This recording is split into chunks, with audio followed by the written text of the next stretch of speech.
When my grandmother was a little girl in Russia, her parents were trying to leave, and they finally were able to obtain an illegal visa, but it was for a family with sons. So her hair was chopped off, and as the daughter of an important Hasidic family, she got to wear pants. She was dressed as a boy and smuggled across the border.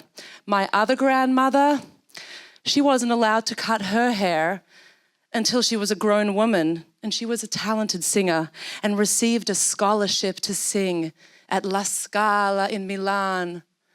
But then war. So instead, she traveled alone across Australia and enlisted. And she sang, but for soldiers instead. One grandfather lost everything, his wife, 2 children, but somehow he found the will to live a second life, rebuild, start a new family. My other grandfather, well, he was pulled off a pile of dead bodies by his brother the day before they were liberated.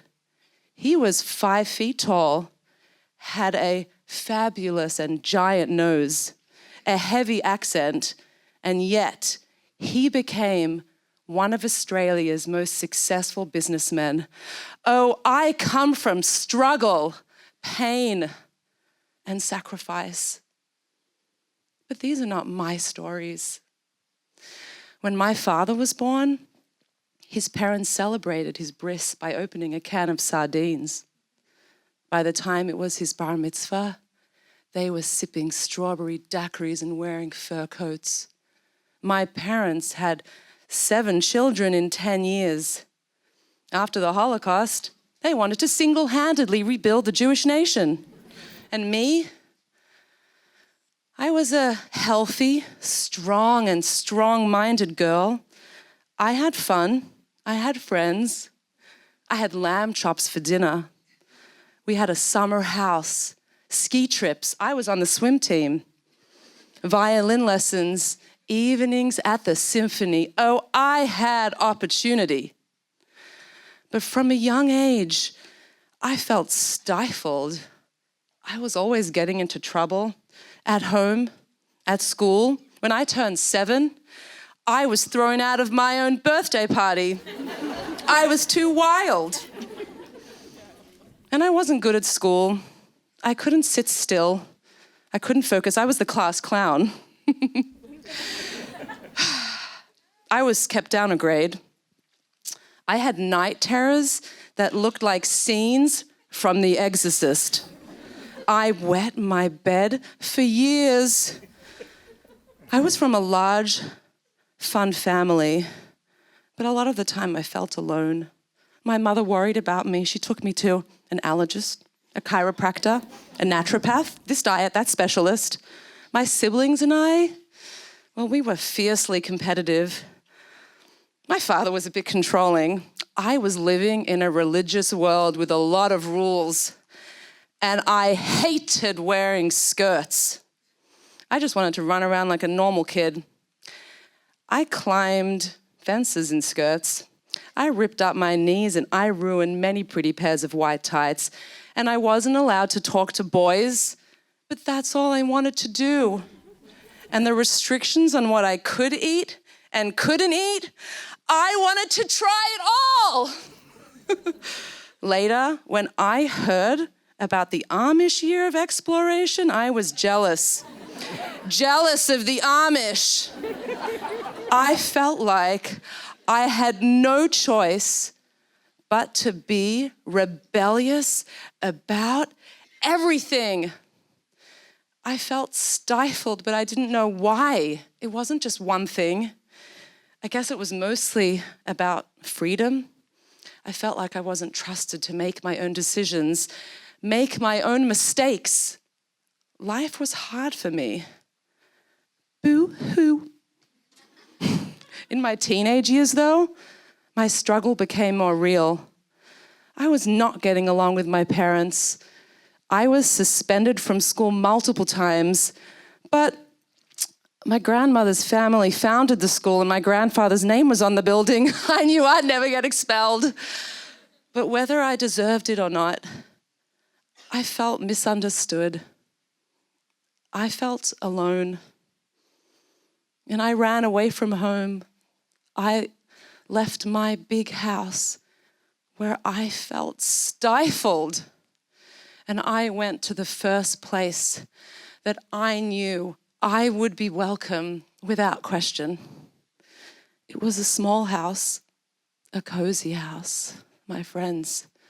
And there I felt like I could breathe. I knew I needed to do something to give myself a taste of the freedom I craved. So I decided to get a job. New Zealand natural ice cream on Auckland Street, where we handmade our own waffle cones. I had co-workers and a boss and a commute. Yes, I felt so good. Of course, it wasn't kosher. I was still a rebel. It was tolerated by my family. I didn't get a job because I needed money. I got a job because I needed my own thing. I needed to begin to build a life that wasn't something someone else built for me. And I did my share of drugs, lots of drinking. Oh, I did stupid and risky things, and I didn't care. I was never afraid of getting hurt. One time, though, I almost hurt my friends.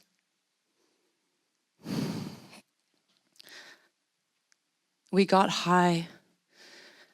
We went for a drive. I was driving too fast, and I smashed into a fence and the car flipped. I could have killed them. I was the only one seriously injured. My hand was crushed. When I woke up from emergency surgery, I knew that I was in such big trouble. I remember my mother saying to my father, "She suffered enough." But had I? Yeah, sure, recovery was painful and hard, but it was my own fault. There's an old saying, only the fool learns from his own mistakes. The wise one learns from the mistakes of others. Oh, I hate that saying, but it's kind of true. I don't think I'm a fool, but I wish there had been a less brutal way for me to learn about myself. Years later, in New York, I found myself back in the food industry. I was working my way through different jobs, learning a lot, making some money, discovering a passion for cooking, a real passion for cooking. But I felt limited by the kosher opportunities, and I wanted to create something awesome, and I did. The Hester.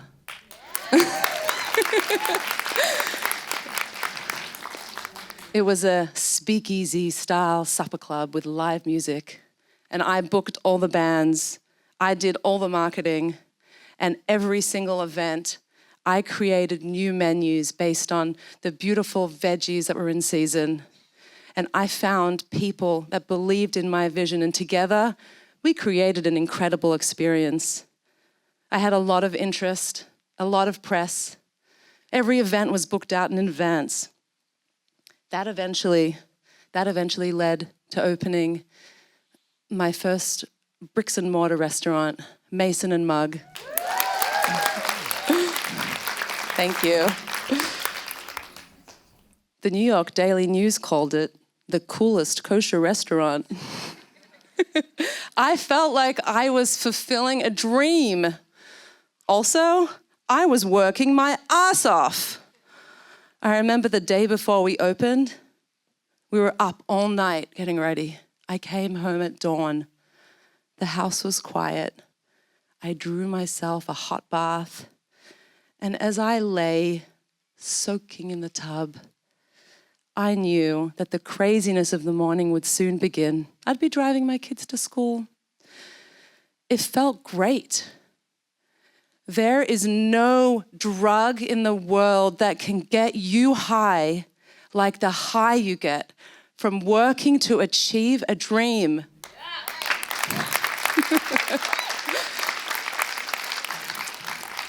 At that point, around that time, I gave birth to my third baby girl. It was a lot. Plus, my husband was working full-time and more. Thank God he still is. I felt like I couldn't figure out how to clone myself at home or clone myself at the restaurant. It was a sacrifice to one when I was with the other. So I walked away from the restaurant. I thought that my worth was in my work. I guess sometimes I still think that. Either way, I'm not letting go of my restaurant dreams. When I was about 19, I was living in Israel. I was learning about what Judaism meant to me. I was meeting people from all over the world, each on their own pilgrimage of sorts. I had one friend who in another life was a hardcore goth, and I had another friend who was the daughter of a reverend. We were studying in yeshiva together. They were discovering their own Jewish roots. My grandparents were visiting. They were in town, and I brought these friends to meet them and hang out and swim in their hotel pool. After my friends had left, my grandmother said to me, "Look, Itta, your friends are very lovely, but they are searching. They didn't grow up with the things that you have. What are you searching for?"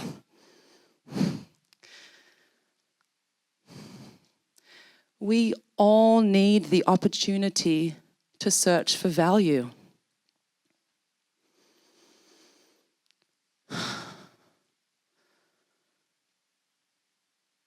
We all need the opportunity to search for value.